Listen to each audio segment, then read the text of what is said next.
Ezekiel Elliott is willing to take a pay cut to stay with the Dallas Cowboys. Should the Cowboys do that?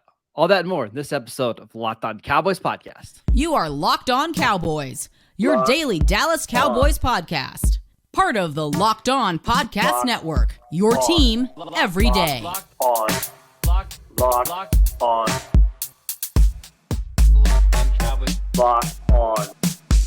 Cowboys.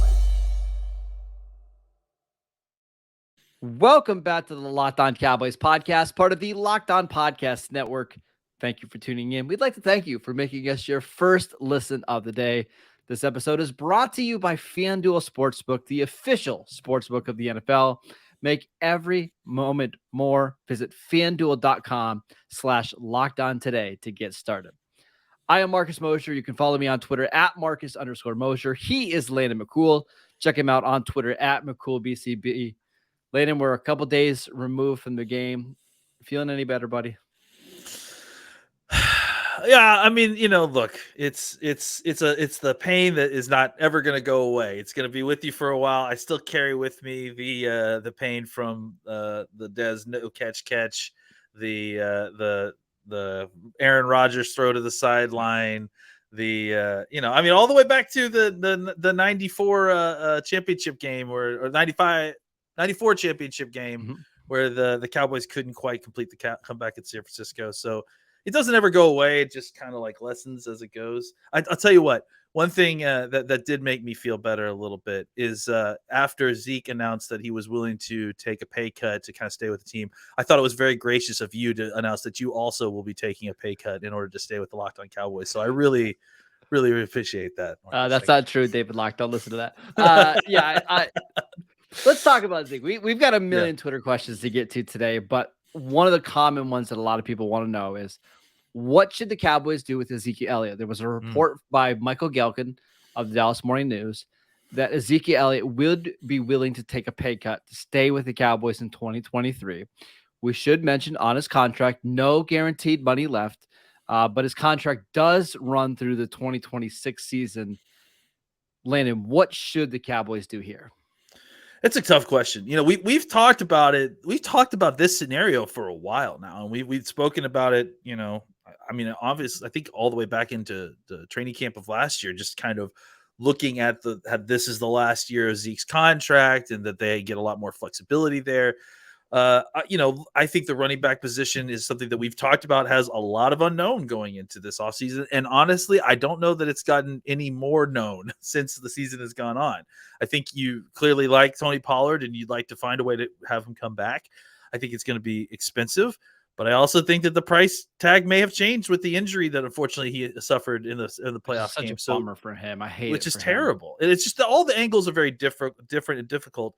I will say with the Zeke thing, part of me would like to see him return if they could get the money correct. And I think we'll talk about all of this hypothetical, but I do think that the thing that you and I most agree on is that the money's got to be correct in order for this to work out for him to return to the Cowboys, because I think that there is, really the conversation that we're going to have is not whether you keep Zeke or let him go. It's whether you keep Zeke at a potential lowered contract or let him go. That the option of keeping him at his current rate is not an option, I would say. No. So the question becomes, is it worth having Zeke?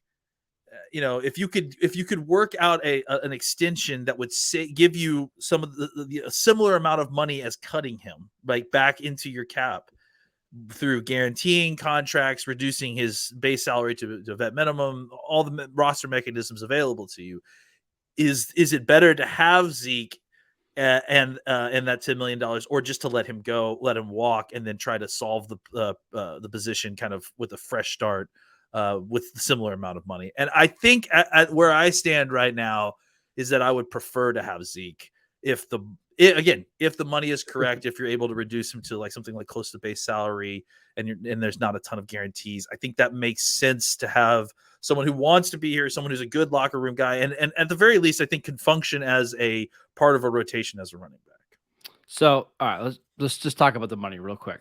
His base salary is $10.9 million this year.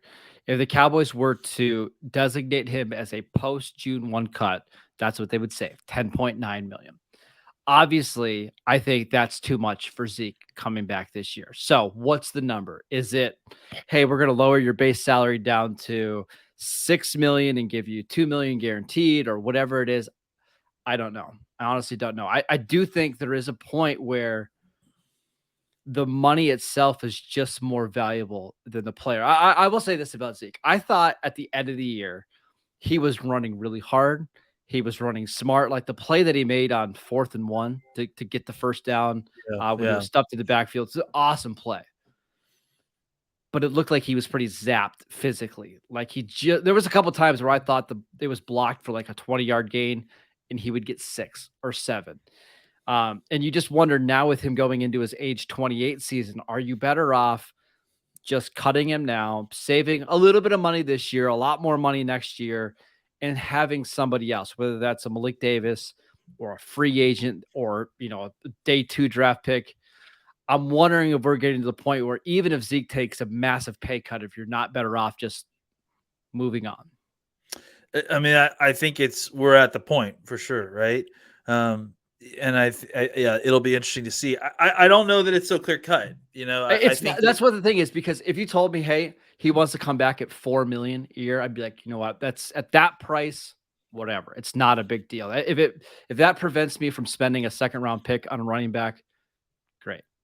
But if it's $8 million, yeah, we're having a different conversation. Oh yeah, I mean, look, it's gonna have to be a significant savings if he wants to stay, because I mean that's ultimately the point, and we'll talk about a whole bunch of other roster and cap stuff as the season goes on, but you're definitely gonna want that $10 million from Zeke, so, I mean, or at least as much of it as you can. Ideally, you'd like to save enough to be able to pay most of Tony Pollard's contract if that's the way you decide to go. I might have some different thoughts on what you should do with that money, but I think that's probably the way the Cowboys front office is probably looking at it. If we can get Zeke's number down where we can pay for 75% of Tony Pollard's contract, we think that's a win for us going forward. Yeah, I think that's probably their thinking. I agree.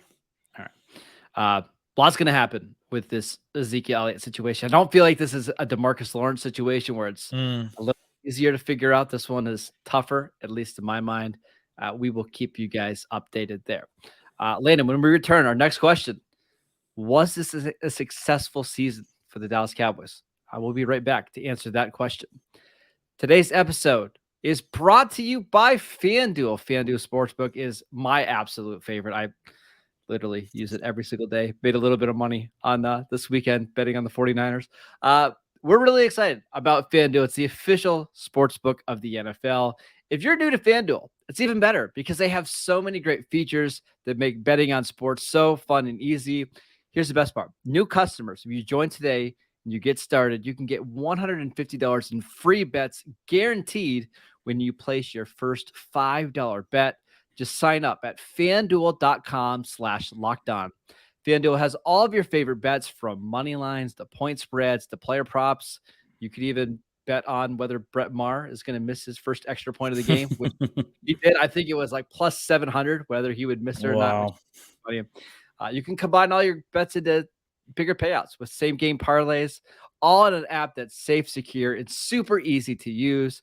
So football fans, don't miss out. Place your first $5 bet to get $150 in free bets, win or lose, at FanDuel.com/lockedon. Make every moment more with FanDuel, the official sportsbook of the NFL. Thanks again for making Locked On Cowboys your first listen every day. And subscribe to Locked On NFL Podcast to get daily conversations of the biggest NFL stories, plus in-depth analysis on the biggest games with NFL key predictions every Friday. And on Monday, the local insiders cover the weekend with game-to-game episodes. Locked On NFL, available on YouTube, wherever you get your podcasts. All right, Landon, next question from Gorham. With time to process it, how do you sum up the season as a whole? What good can be taken from it moving forward? And would you consider this a successful season? I think the successful season thing is like, that's a preference to a lot of folks, right? Like, I mean, it's easy to say that anything short of a Super Bowl is unsuccessful. Or, I think that the team took a step forward. I think that they got a step further than they did last year. I think they had a better team than they did last year.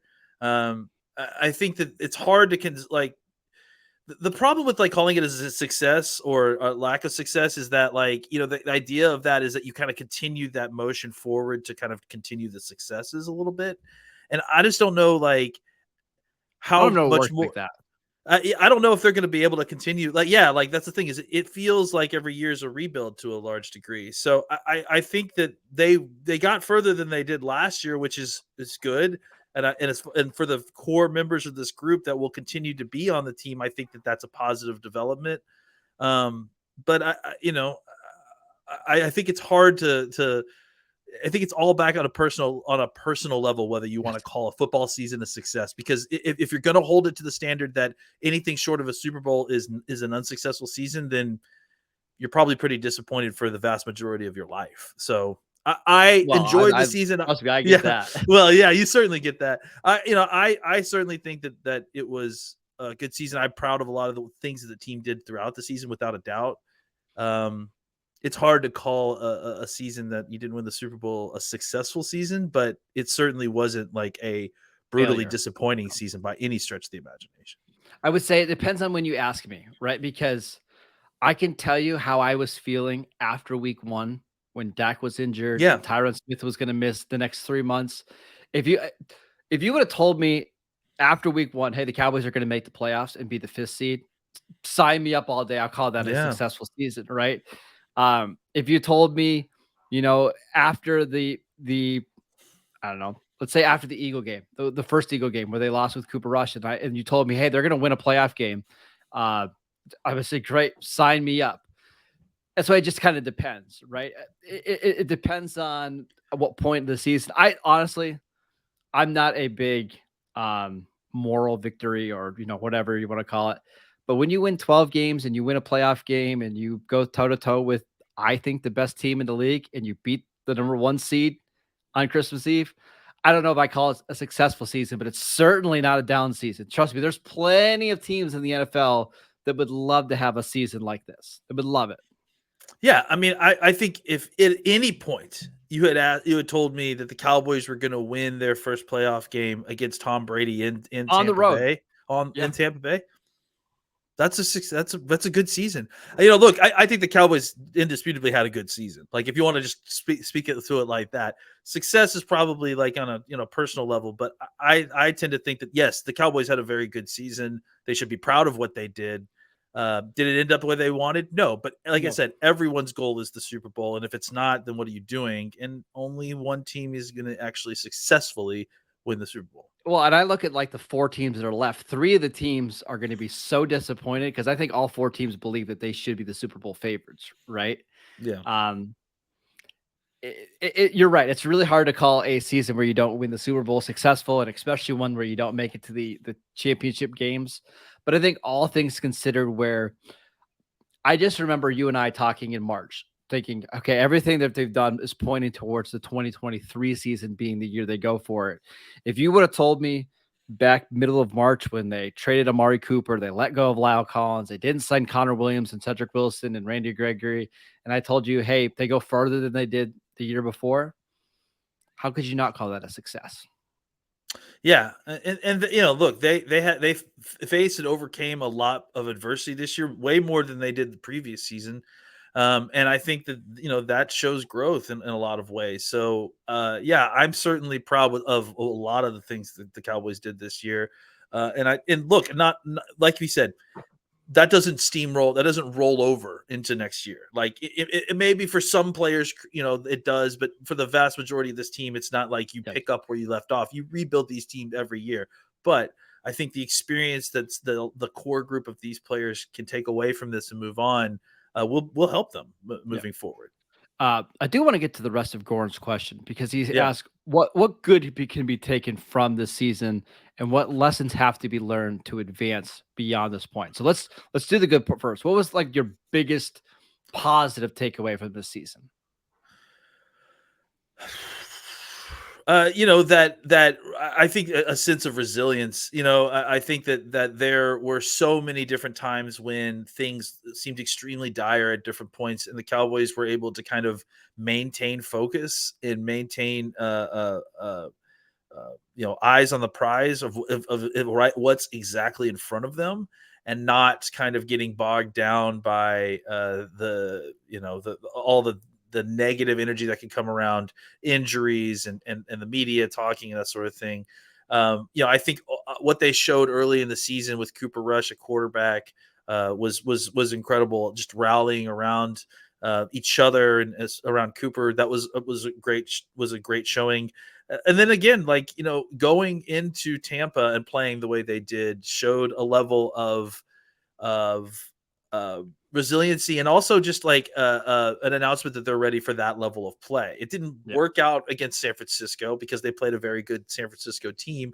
But I think that it showed that they, it felt like the thing that was embarrassing about the San Francisco loss last year is that they were one of the best teams in football, and then they stepped into the playoffs and they played like they didn't belong, really. Especially early in that game, right? Like they played so flat. There was never any point in the playoffs, in my opinion, even when things weren't going well in San Francisco game this year, I never felt the same way as bad as I did about. No, because the Cowboys had chances in this game. Like they were driving in the third quarter, or late in the second quarter with a chance to take a 7-point lead, and they had an interception. They just didn't play a good game. Like they just didn't play a complete game top to bottom, from the beginning to end, especially offensively. But there were at least points in this game where both the offense and the defense were playing well, and obviously the defense continued to play well, and the offense kind of went up and then just stayed down. So I tend to think that that's steps of improvement towards being capable and playing in that arena. I don't feel that same level of nervousness going into the playoffs, I think, next year as I did this year. For me, one of the big positives is CeeDee Lamb, right? We knew that he had the talent to be a number one receiver. Part of the reason why the Cowboys did move on from Amari Cooper is because they wanted to put CeeDee in a more featured role. And we saw that this year, and he dominated. I thought he was significantly better this year than he was last year. I think in the second half of the season, he was absolutely phenomenal. You saw in the 49er game, he was the only guy that could do anything, whether it was on slants or screens or drag routes. He was the only player that seemed like it wasn't too big for him. So that's fantastic. Let's answer the second part of that question, though. What lessons have to be learned to advance beyond this point? Dak needs more, I think that's the thing is, and that's not a slight on Dak. I think every quarterback in the league needs more, right? Yeah. I think you look at Burrow. I think what the Bills are going through with Josh Allen right now is hey, we have Diggs, but we got to get somebody else. It doesn't mean it's not a knock on Dak at all. And look, I mean, even beyond that, look at what this is where I expected. I thought that they could get a little bit further with this group than they did, but I mean, look how close they got with this group. So to me, I think playing the San Franciscos, I don't think the Cowboys had as much problem with the Eagles at the time, but the teams that have the great defenses that you're going to face in the playoffs, you got to have that other guy somewhere. I thought that it could have been a combination of Schultz and Gallup and Hilton. Gallup had a really bad game on versus Tampa. Schultz couldn't quite get open at the rate he was against Washington, and Hilton was basically a non-factor. So you definitely, I think to get to that next level, to beat those defenses, it's time to start looking into adding adding back another kind of reliable playmaker on the opposite side of CeeDee Lamb that can move around and kind of be that kind of Robin to CeeDee's Batman sort of situation. By the way, this phenomenon of hey, we need to get our quarterback more help isn't just with, let's say, top 10, top 12 quarterbacks. I'm reading a book right now about how the Patriots built their dynasty, and Tom Brady was a Super Bowl winning quarterback, multiple MVPs. And after the 2006 AFC Championship game, they lost to the Colts, partly because the offense wasn't good enough. They only scored 13 points in the second half. They lost to Peyton Manning. And Bill Belichick sat down with some of his scouts and said, we need more weapons. We need to be scarier on offense. They went out and traded for Randy Moss. They went out and signed Wes Welker, and all of a sudden their offense was way more dynamic, despite having an MVP at quarterback. So if Bill Belichick can do that with Tom Brady, I think the Cowboys should certainly explore doing that with Dak Prescott. Don't you think? Yeah, and I think again, like I hate to be the guy doing the context thing again, but for all the people that are putting out there that it's Dak's fault, he played poorly. He did play poorly, by the way. He did. Yeah, he did. It's the coordinator's fault. It's the receiver's fault. Like, stop parsing this. Like, they're working as a team together. So, like, the formula needs to be supportive of all the elements. And so, like, when you're putting too much stress on Dak to create plays that aren't there, guess what? Like, that's not just because Dak's a bad quarterback. That's because you haven't provided enough for him to kind of continue to work in that situation. It clearly worked for 90% of the season and the playoffs. But when you get to that top level, the pressure increases, the angles increase. They need one more answer there. And I think that, it was a good experiment to kind of see if they could improve their defense by kind of reconfiguring the money around a little bit. The Cowboys offense still has all the money on this in the cap space. But I thought it was a good experiment to kind of try to reuse some of that money. Maybe not exactly the way they had in mind early on, but they reused some of that money for defense. It improved the defense, despite the fact that they were number one in turnovers last year. They came back and led the league in turnovers again, which is ridiculous. I just think that ultimately they have got to find a way to add back playmakers in a reasonable price situation so that can have another alternate just in case the other team's defense is good and is completely able to take away CeeDee Lamb from your offense. All right, Landon, I want to ask you about Kellen Moore. A lot of people wanting to know about Kellen Moore, whether the Cowboys should move on. Let's read this question from Robbie. He wants to know, is it time to move on from Kellen Moore? Dak needs this offense simplified. And then he gives his thoughts on as to why Dak struggled this year. But after watching how this season went, do you have any thoughts about replacing Kellen Moore this offseason? I first of all would like to back up and say that I absolutely disagree that this offense needs to be simplified. I think it's the opposite. If anything, the problem with this game, the offense, especially on against Tampa, was that they ran all their routes in silos. They ran a bunch of comebacks and deep which routes. Are typically pretty good at beating zones, but the problem is the 49ers are so good in their zones, and they've got linebackers that are so instinctful. Yeah, I mean, you don't normally have a linebacker that can, run the seam route with your number one wide receiver. They just happen to have one of those guys. So you need to have more answers there. To answer the larger question, I think the offense needs to evolve. I think it needs to take some serious steps forward in the evolution of, specifically route combinations that are used. It's not like we haven't seen like mesh concepts used in this offense before. It's just that we don't see it very much, very often. I would love to see this offense continue to include and add more plays that move from one side of the field to the other, that are attacking, horizontally, not just, in vertical silos. I tend to think that Kellen Moore, if he's back next year, needs to take a step forward in kind of developing what's in the offense. But I don't think the problem is that the offense is too simple.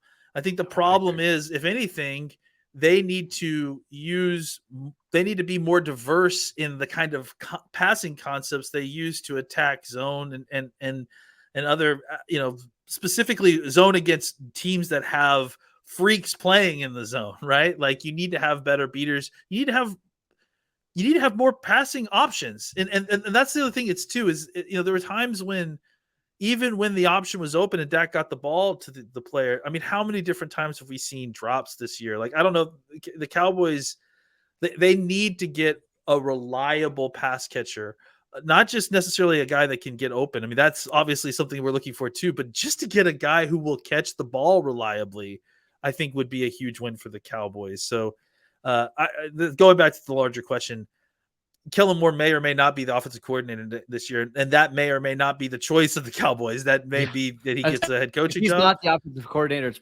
probably because he's the head coach somewhere else. I wouldn't necessarily fire Kellen Moore. I certainly think that, look, he's the number one offense the last year, or close to the number one offense the last 2 seasons. So I just think it needs to be tinkered with a little bit further. It got tinkered with a little bit this year. I think it improved.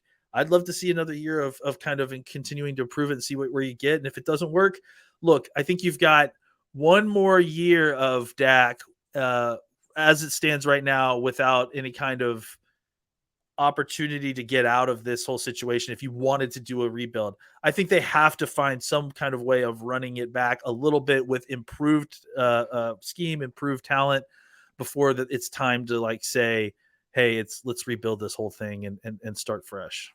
It'd also be nice if you can start fresh or like just have an offseason where you don't lose your number one receiver. You don't know if your tight end's coming back. You lose Cedric Wilson, who's a big part of your offense. Like they just had a lot of change over the offseason. I like Kellen Moore. I think he's a really good offensive coordinator. I think he's a flawed offensive coordinator like most of these guys are. And if you're wanting to move on from him, listen, I get it. Tell me who you're replacing him with. Because if you tell me Byron Leftwich, I'm going to point right back to Tampa Bay and say they ran the same dull offense that you were complaining about the Cowboys running against that same defense, San Fran, earlier this year. Like, first of all, it's really hard to play against San Fran. Go look at what Tom Brady and Aaron Rodgers just did in their last 2 games against San Fran. It's really, really hard. I've got to know the name. Like, Brian Schottenheimer. Do you really think Brian Schottenheimer is upgrade over Kellen Moore? Please don't do that. Please don't. That's the thing. Like if you're getting rid of Kellen Moore, you need to tell me who the name is or give me options because I can guarantee you those guys are going to be flawed, just like 98% of the offensive coordinators are in the NFL. Yeah, and again, this is just like anything else. Like, don't just get rid of somebody because you don't like it. Like, tell me who you're talking about replacing this with. That's the reality of this. It's easier to fix some of Kellen Moore's little flaws than it is to bring in a whole new system where you're going to have to change out players and there's going to be a learning curve than, just to keep a guy that's been really, really successful for you over the last 4 years. I totally agree. I think it's one of those things where, it's easy to say that he's got, I mean, look, every year when the playoffs are come around, there's a layer of Cowboys fans who show up and make proclamations about what needs to be done after only really watching probably 3/4 of the playoff game. And they look like this, right? Kellen Moore has got to go. Dak Prescott has got to go. He doesn't know what he's doing, and it's like there's no level of nuance to look and see what the actual individual issues are. They fixable? They just want to throw the human beings away because they're mad, Yeah. And I think what's funny is all 4 teams that are left in the playoffs right now all love their offensive coordinators. I'll guarantee you by this time next week, there'll be at least one of those teams that's like, we need sick to move of on. Shanahan. I'm sick of him. Or, Shanahan, he can't get us to he can't call a game. It's just what happens. It's never as bad as it seems the day after or 2 days after a loss. I promise you that. Absolutely. Completely agree. All right. That is it for today's show. Thank you for making Locked On Cowboys your first listen today. For your second listen, check out the Locked On NFL podcast, bringing you the local insights you love to the national spotlight with daily conversations and the biggest NFL stories. Locked On NFL, available on YouTube and wherever you get your podcast. Landon, you and I will be back tomorrow to do some All-22 review. We haven't got a chance to really study the tape yet. Some good in there, some bad. We'll be here to talk about it. We're going to answer some more of your questions later this week because we got a million of them, and they're all really, really good. So be on the lookout for that. Go check out the show on YouTube, Locked On Cowboys over there. Go follow Landon at McCoolBCP. I'm at Marcus _Mosher. We'll see you guys next time.